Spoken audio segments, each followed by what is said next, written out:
अल्हम्दुलिल्लाहि रब्बिल आलमीन अस्सलातु वस्सलामु अला रसूलिहिल करीम व आलिहि वस्हाबि अजमईन व इबादिल्लाहि सॉलिहीन। अस्सलामु अलैकुम व रहमतुल्लाहि व बरकातुहू। यसनल कुरान नाम की इस आसान तफसीर का लेसन नंबर 2.35 है, यानी दूसरे सूरे का 35वां सबक, और इसका थीम है सूरे बकरा आयत नंबर 31 यानी वर्स नंबर 31। टॉपिक्स कवर्ड इस तरह से हैं। सबसे पहले word by word and phrase by phrase translation, उसके बाद कमेंट्री यानी तफसीर, आखिर में कुछ इंपॉर्टेंट पॉइंट्स, एक्नॉलेजमेंट और रेफरेंसेस। अऊज़ु बिल्लाहि मिनश शैतानिर रजीम, बिस्मिल्लाहिर रहमानिर रहीम। वअल्लम आदमल अस्माअ कुल्लहा सुम्मा अरज़हum अलल मलाइकति फ़क़ाल अंबिऊनी बिअस्माइ हाउलाइ इन कुंतुम सादिक़ीन। लफ्ज़ी तर्जुमा नीचे देखें। वअल्लमा, वा और अल्लमा का कॉम्बिनेशन है। वा यानी और, अल्लमा का रूट वर्ड है आइन लाम मीम से, माने सिखाए, तालीम दी। दोनों कंबाइन करेंगे और पढ़ेंगे और सिखाए, इंग्लिश में and he taught. Next line देखें। आदमा, रूट वर्ड है अलीफ, दाल मीम से, माने आदम, इंग्लिश में एडम। लास्ट लाइन देखें। अल अस्माअ, रूट वर्ड है सीन मीम वाव से, माने नाम के हैं, ये दरअसल प्लूरल है, इंग्लिश में द नेम्स। कुल्लहा, कॉम्बिनेशन है कुल्ला और हा का, और कुल्ला का रूट वर्ड है काफ लाम, लाम से माने सब या तमाम, हा यानी वो, दोनों कंबाइन होंगे तो पढ़ेंगे वो सब, इंग्लिश में all of them. Next word देखें। सुम्मा, रूट वर्ड है सा मीम, मीम से माने फिर, इंग्लिश में देन। अरज़हुम, अरज़ा और हुम का कॉम्बिनेशन है। अरज़ा का रूट वर्ड है आइन रॉ, वॉद से, माने पेश किया।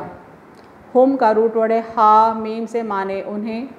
ये दो वर्ड्स कंबाइन होंगे तो होगा उन्हें पेश किया, इंग्लिश में ही डिस्प्लेड देम।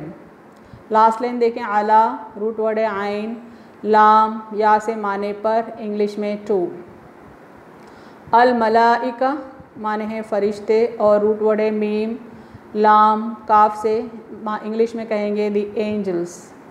फ़क़ौला, कॉम्बिनेशन है फ़ा और कौला का, फ़ा यानी पस या फिर, कौला का रूट वर्ड है काफ वाव लाम से, माने कहा। दोनों कंबाइन होंगे तो पढ़ेंगे फिर कहा, इंग्लिश में then he said. Next word देखें। अंबिऊनी, रूट वर्ड है नून बा अलीफ से, माने मुझको बताओ, इंग्लिश में इन्फॉर्म मी। बी अस्माई, कॉम्बिनेशन है बी और अस्मा उनका, बाज़र बी के माने को, अस्मा यानी नाम, रूट वर्ड है सीन मीम वाव से, दोनों कंबाइन करेंगे तो होगा नामों को, इंग्लिश में ऑफ द नेम्स। हाउलाई, रूट वर्ड है अलीफ वाव लाम अलीफ हमज़ा से, माने उनके, इंग्लिश में दीज। नेक्स्ट वर्ड देखें। इन, रूट वर्ड है अलीफ नून, नून से, माने अगर, इंग्लिश में इफ़। कुंतुम, काफ वाव नून से है, रूट वर्ड माने तुम हो, इंग्लिश में यू। सौदिकीन, रूट वर्ड है सौद दाल काफ से, माने सच्चे, इंग्लिश में truthful. Phrase by phrase translation देखें। वअल्लमा आदमल अस्माअ कुल्लहा, और तालीम दी आदम को तमाम चीज़ों के नाम की, यानी अल्लाह ने तालीम दी आदम को तमाम चीज़ों के नाम की। सुम्मा अरज़हुम अलल मलाइका, फिर उन चीज़ों को फरिश्तों पर पेश किया। फ़क़ाला अंबिऊनी बिअस्माइ हाउलाई, फिर अल्लाह ने फरमाया मुझे इनके नामों को बताओ, इन कुंतुम सादिक़ीन, अगर तुम सच्चे हो। मुकम्मल तर्जुमा नीचे देखें। और तालीम दी आदम को तमाम चीज़ों के नाम की, फिर इन चीज़ों को फ़रिश्तों पर पेश किया, फिर उन चीज़ों को फ़रिश्तों पर पेश किया, फिर अल्लाह ने फरमाया मुझे इनके नामों को बताओ अगर तुम सच्चे हो। Phrase by phrase translation English में देखें। वअल्लमा आदमल अस्मा कुल्लहा, and he taught Adam names of all things. थुम्मा अरज़हुम अलल Malaika, then he displayed them to angels. फ़क़ाल अंबिऊनी बिअस्माइ हाउलाई, then he said, inform me of all these names. In कुंतुम सादिक़ीन, if you are truthful. Complete translation नीचे देखें. And he taught Adam names of all things, then he displayed them to angels. Then he said, inform me of all these names if you are truthful. तशरीह कलिमात यानी interpretation of words देखें. आदम के माने हैं अबुल बशर. ये अबुल बशर का नाम है, यानी फादर ऑफ ऑल बीइंग्स, सारे इंसानों के बाप का नाम है. उसका माने है गंदम गूं, यानी गहवा वीटिश कलर को कहते हैं. आदम का रंग यही था, यानी आदम अलैहिस्सलाम का रंग यही था, शायद इसीलिए उन्हें इस नाम से पुकारा गया. नेक्स्ट वर्ड देखें. आरज़ा माने है बाज़ ख़वानी, यानी किसी को प्रेजेंट करना. अल इज़हार अलल गैर, यानी दूसरों के सामने पेश करने को बोलते हैं. रिवीजन करते हैं पिछली आयत का इस मौजूदा आयत के साथ, ताकि कंटिन्यूटी समझ में आए. और जब तुम्हारे रब ने फ़रिश्तों से कहा, मैं एक खलीफा बनाने वाला हूँ, फ़रिश्तों ने अर्ज़ किया, क्या तू ज़मीन में ऐसे को पैदा करेगा जो फ़साद फैलाएगा, खून रेज़ी करेगा, हालांकि हम तेरी हम्द के साथ तस्बीह व तक़दीस भी करते हैं. अल्लाह ने फ़रमाया, मैं वो जानता हूँ जो तुम नहीं जानते. यानी अल्लाह ताला ने फ़रिश्तों से अर्ज़ किया था कि वो आदम अलैहिस्सलाम को ज़मीन पर भेजने वाला है खलीफा की हैसियत से. तब उन्होंने अपने शुकूक का इजहार किया. अब आगे की आयत यानी मौजूदा वीडियो की आयत देखें. और तालीम दी आदम को तमाम चीज़ों के नाम की, फिर उन चीज़ों को फ़रिश्तों पर पेश किया. अल्लाह ने फ़रमाया, मुझे इनके नामों को बताओ अगर तुम सच्चे हो. ये आयत पर हम अब फोकस करने वाले हैं.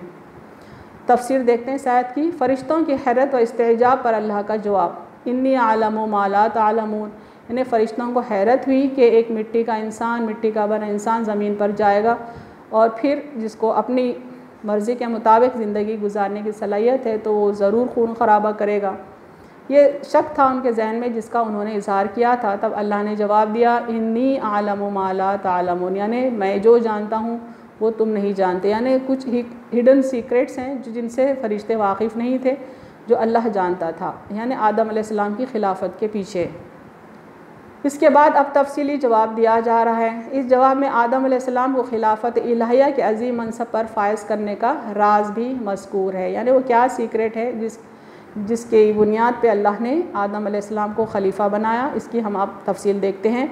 अव्वल वजह जो अहादीस से हमको मालूम होती है वो है आदम अलैहिस्सलाम की वो सिफ़ात, वो क्वालिटीज़ जो अल्लाह ने उनको अता की हैं.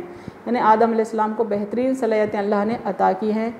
एक बुनियादी वजह यह है. मसलन एक हदीस जैसा सही बुखारी हदीस नंबर 5227 में अल्लाह के रसूल सल्लल्लाहु अलैहि वसल्लम ने फरमाया कि आदम को यानी आदम अलैहिस्सलाम को अल्लाह ने अपनी सूरत में बनाया. अल्लाह की तो कोई शक्ल नहीं है, ना ही अल्लाह किसी के मिसल है, लेकिन आदम अलैहिस्सलाम की सूरत अल्लाह के मिसल है से मुराद ये है कि अल्लाह की सिफ़ात की कुछ झलक, कुछ ग्लिम्स अल्लाह ने आदम अलैहिस्सलाम में रखी है. कुरान सूरा नंबर 15 और आयत नंबर 29 यानी 29 कहता है कि अल्लाह ने आदम अलैहिस्सलाम में अपनी रूह फूंकी, यानी उन्हें बेहतरीन मखलूक बनाया. ये हदीस और ये कुरान की इस आयत की तफसील देखते हैं. ये देखें आयत सूरह हिज्र की. इंसान में रूह फूंकने का जिक्र. फ़इज़ा सव्वैतुहु व नफ़ख़्तु फ़ीही मिन रूही फ़क़अू लहू साजिदीन, फिर जब मैं इसे ठीक बना लूँ और इसमें अपनी रूह फूंक दूँ तो तुम इसके आगे सजदे में गिर पड़ना. अल्लाह ताला फ़रिश्तों से मुखातिब होकर फरमाते हैं कि मैं इंसान में अपनी रूह फूंकने वाला हूँ. यहाँ इससे मुराद है कि इंसान को बेहतरीन मखलूक बनाऊँगा और उसमें अपनी झलक रखेगा. ये हदीस भी तवज्जो के काबिल है. ये देखें आदम को खिलाफत देने की वजह बताती है. ये हदीस हज़रत अबू हुरैरा रज़ियल्लाहु ताला अन्हु ने कहा, नबी करीम सल्लल्लाहु अलैहि वसल्लम ने फ़रमाया, अल्लाह ताला ने आदम अलैहिस्सलाम को अपनी सूरत पर बनाया, यानी बेहतरीन मखलूक बनाया. ऐसी सिफ़ात उनमें रखी जो किसी मखलूक में नहीं रखी. इनकी लंबाई 60 हाथ थी. जब उन्हें पैदा कर चुका तो फरमाया कि जाओ और इन फ़रिश्तों को जो बैठे हुए हैं सलाम करो और सुनो कि तुम्हारे सलाम का क्या जवाब देते हैं. क्योंकि यही तुम्हारा और तुम्हारी औलाद का सलाम होगा। यानी आदम अलैहिस्सलाम को पैदा करने के बाद अल्लाह ने उनको हुक्म दिया कि फ़रिश्तों को सलाम करके आओ और उनके जवाब पर तवज्जो देना है। आदम अलैहिस्सलाम ने कहा अस्सलामु अलैकुम, फ़रिश्तों ने जवाब दिया अस्सलामु अलैका व रहमतुल्लाह। उन्होंने आदम अलैहिस्सलाम के सलाम पर व रहमतुल्लाह बढ़ा दिया। पर जो शख्स भी जन्नत में जाएगा हज़रत आदम अलैहिस्सलाम की सूरत के मुताबिक होकर जाएगा। यानी यहाँ पर फिर से आदम अलैहिस्सलाम की सूरत का ज़िक्र आया है। ऊपर बताया गया है कि अल्लाह ने उनको अपनी सूरत पर बनाया, यानी अपनी कुछ सिफ़ात की एक झलक आदम अलैहिस्सलाम में रखी। इसके बाद से फिर खिलकत का ख़द व ख़ामत कम होता गया, अब तक ऐसा ही होता रहा। मज़ीद तफसील देखते हैं आयत की। अल्लाह ताला ने आदम अलैहिस्सलाम को तमाम अशिया के नाम और उनकी हकीकत की तालीम दी और उन्हें खिलाफत के अहल बनाया। यानी सफ़िशेंट नॉलेज अल्लाह ताला ने आदम अलैहिस्सलाम को दी ताकि वो खिलाफत की ज़िम्मेदारी को ठीक से निभा सकें। तमाम अशिया के नामों की तालीम को तालीमुल अस्मा कहते हैं। तालीमुल अस्मा की थोड़ी तफसील देखते हैं। इस्म हर इस चीज़ को कहते हैं जो किसी ज़ात पर दलालत करे। यानी कोई भी ऑब्जेक्ट है, कोई पर्सन है, कोई जगह है, जो भी एग्ज़िस्ट करता है उसका जो टाइटल होगा, उसका जो नेम होगा उसको इस्म कहते हैं। यानी इस्म वो होता है जो मुसम्मा बताए, यानी किसी भी चीज़ का नेम उस चीज़ की एग्जिस्टेंस को बताता है। लिहाजा हर वो चीज़ जो किसी मौजूद की निशानदही करे वो इस्म है। यानी what ever is present will certainly have it's name. इस लिहाज से इस्म की दो किस्में बनती हैं, तकवीनी इस्म और लफ्ज़ी इस्म। यानी इस्म के दो कैटेगरीज़ हैं बता रहे हैं, एक तकवीनी इस्म और एक लफ्ज़ी इस्म। इसकी तफसील हम आगे देखते हैं। तकवीनी इस्म, इसमें वो तमाम मौजूदात शामिल हैं जो किसी और ज़ात पर दलालत करें। यानी what ever is existing, what ever is present, उन सारों के नाम तकवीनी इस्म में आते हैं। क्योंकि बाज़ मौजूदात किसी और ज़ात पर इजमालन दलालत करती हैं, ये भी अस्मा है। बाज़ मरतबा कई कंपोनेंट्स मिलकर एक ऑब्जेक्ट बनाते हैं तो वो तमाम कंपोनेंट्स के नेम्स भी अस्मा कहलाएंगे। और बाज़ वाज़े तौर पर दलालत करती हैं, ये भी अस्मा है। यानी बाज़ मरतबा कोई मेजर ऑब्जेक्ट का कोई नाम रहता है तो वो भी अस्मा में शुमार होगा। वो जो अस्मा ज़ात इलाही पर वाज़ेह दलालत करें इन्हें अस्माए हुस्ना कहा जाता है। यानी अल्लाह के सारे नाम अस्माए हुस्ना कहलाते हैं। सेकेंड कैटेगरी देखें लफ्ज़ी इस्म, इसमें अल्फाज, इशारात और किनायात वग़ैरह शामिल हैं। यानी डायरेक्टली हम किसी का नाम नहीं ले रहे लेकिन उसकी जगह हम ज़मायर यानी प्रोनाउंस को इस्तेमाल कर रहे हैं, कुछ इशारा कर रहे हैं तो वो लफ्ज़ी इस्म कहलाएगा। एक नोट देखें, लफ्ज़ अल अस्मा मुतलक़ यानी मुकम्मल है, लिहाजा इसमें हर किस्म का इस्म शामिल है। यानी एज अ होल्स यूनिवर्स की हर चीज़, हर ऑब्जेक्ट, हर वो चीज़ जो प्रेजेंट है उनके नाम, उनकी सारी तफसील अस्मा इल्मुल अस्मा में शुमार होती है। आदमी के फ़ितरत यानी आदम अलैहिस्सलाम की फ़ितरत और बनी आदम की फ़ितरत के बारे में हम डिस्कस कर रहे हैं। आदमी की फ़ितरत यानी उसका नेचर ऐसी जामे कमालात व औसाफ पर मबनी है कि कोई इसे सबक़त नहीं ले जा सकता। यानी इंसान बाय नेचर इतना एक्सेलेंस रखता है, इतनी ज़्यादा क्वालिटीज़ रखता है कि कोई भी मखलूक उसको कम्पीट नहीं कर सकती। वो हक़ाइक़ अशिया को जानता है, यानी सारे चीज़ों की तफसील जानता है। आग, पानी, मिट्टी, पत्थर सब इसकी हुकूमत और कब्ज़े क़ुदरत में हैं। तमाम हैवानात इसके आगे गर्दन झुकाए हुए हैं। यानी सारे एनिमल, सारे जानवर इंसान के आगे सबड्यूड होते हैं, यहाँ तक कि वो शेर को भी कंट्रोल कर लेता है। तमाम नबातात यानी जितने झाड़, शजर, पौधे छोटे बड़े जो हैं वो नबातात कहलाते हैं। तमाम नबातात खड़े उसका मुँह तक रहे हैं। जमादात इसके ज़ेर क़दम पामाल हो रहे हैं। जमादात यानी पत्थर, कंकर, रेती, सारे मिनरल्स, फॉसिल सारे के सारे इंसान के क़दमों के नीचे पामाल हो रहे हैं।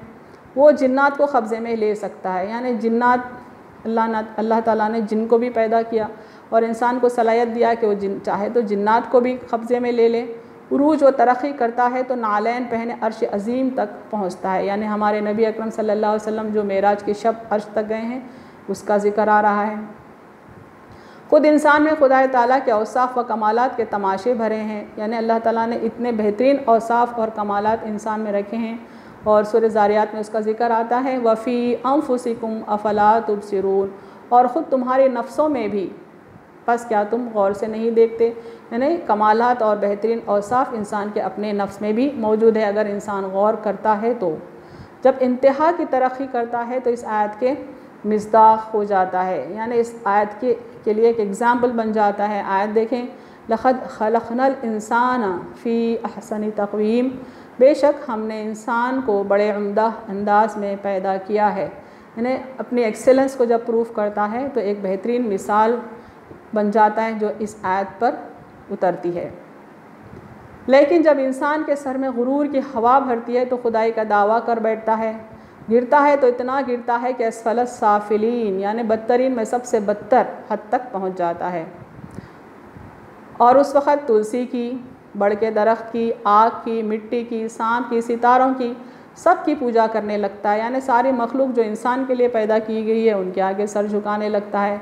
गौर करें कि इंसान का उरूज कितना है और ज़वाल कितना है साहिब फ़हम के लिए, यानी जो अक्ल रखता है उसके लिए गौर करने के लिए काफ़ी बातें हैं इंसान की फ़ितरत में।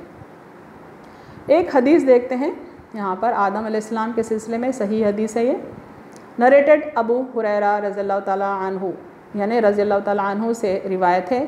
दे सेड, यानी सहाबा कराम ने फरमाया, ओ मैसेंजर ऑफ अल्लाह, ए अल्लाह के पैगंबर, अल्लाह के रसूल सल्लल्लाहु अलैहि वसल्लम, when was the prophethood established for you, आपको रिसालत कब दी गई? He said, while Adam was between being soul and body, जब आदम अलैहिस्सलाम की रूह अभी उनके जिस्म में नहीं उतारी गई थी। ये आप सल्लल्लाहु अलैहि वसल्लम जवाब दे रहे हैं, यानी अल्लाह का फ़ैसला आप सल्लल्लाहु अलैहि वसल्लम की रिसालत के मुतालिक उस वक्त ही हो चुका था। ये हदीस देखें, हज़रत अबू हुरैरा रज़ियल्लाहु ताला अन्हु ने और उनसे नबी करीम सल्लल्लाहु अलैहि वसल्लम ने फ़रमाया कि क़यामत के दिन सबसे पहले हज़रत आदम अलैहिस्सलाम को पुकारा जाएगा, फिर उनकी नस्ल उनको देखेगी तो कहा जाएगा कि ये तुम्हारे बुज़ुर्ग दादा आदम हैं। यानी अल्लाह ताला हशर के मैदान में आदम अलैहिस्सलाम को पुकारेंगे और सारे इंसानों से उनका तारुफ़ कराएंगे। फिर उनकी नस्ल उनको देखेगी तो कहा जाएगा कि ये तुम्हारे बुज़ुर्ग दादा आदम हैं। पुकारने पर वो कहेंगे लब्बैक व सअदीक, यानी आदम अलैहिस्सलाम जवाब देंगे। अल्लाह ताला फरमाएगा अपनी नस्ल में से दोज़ख का हिस्सा निकाल लो। आदम अलैहिस्सलाम अर्ज़ करेंगे, ए परवरदिगार कितनों को निकालूं? अल्लाह ताला फरमाएगा 1%, 99% दोज़खी और 1 जन्नती, यानी 99% दोज़ख में जाने वाले और 1% जन्नत में जाएगा। इस प्रपोर्शन में हुक्म मिला आदम अलैहिस्सलाम को कि अपने औलाद को निकालो। सहाबा रिज़वानुल्लाह अलैहिम ने अर्ज़ किया, या रसूल अल्लाह, जब हम में 100 में 99 निकाल दिए जाएं, यानी 100 में से 99 अगर जहन्नुम के लिए निकाल दिए जाएं तो फिर बाकी क्या रह जाएंगे? हज़रत सल्लल्लाहु अलैहि वसल्लम ने फरमाया, तमाम उम्मतों में मेरी उम्मत इतनी ही तादाद में होगी जैसे सियाह बैल के जिस्म पर सफ़ेद बाल होते हैं।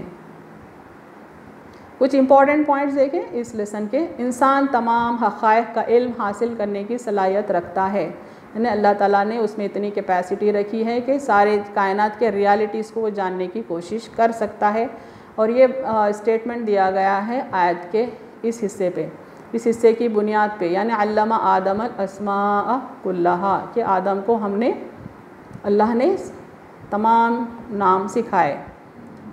आदम की सलाहियतें तमाम दूसरी मखलूक से बालातर हैं, यानी बेटर हैं, सुप्रीम हैं, सुपीरियर हैं। खलीफा की ज़िम्मेदारी उठाने के लिए ज़रूरी था कि वो इल्म व हिकमत से नवाजे जाते, इसलिए अल्लाह ने उनको इल्म कसीर और हिकमत अता की। लिहाजा बनी आदम यानी सारे इंसानों को चाहिए कि वो अल्लाह वाहिद की बंदगी करे और शुक्रगुज़ार बने कि अल्लाह ने इंसान को खलीफा की हैसियत से चुना और उसको ज़मीन पर मुकर्रम किया। व आखिरु दावाना अनिल हम्दुलिल्लाहि रब्बिल आलमीन।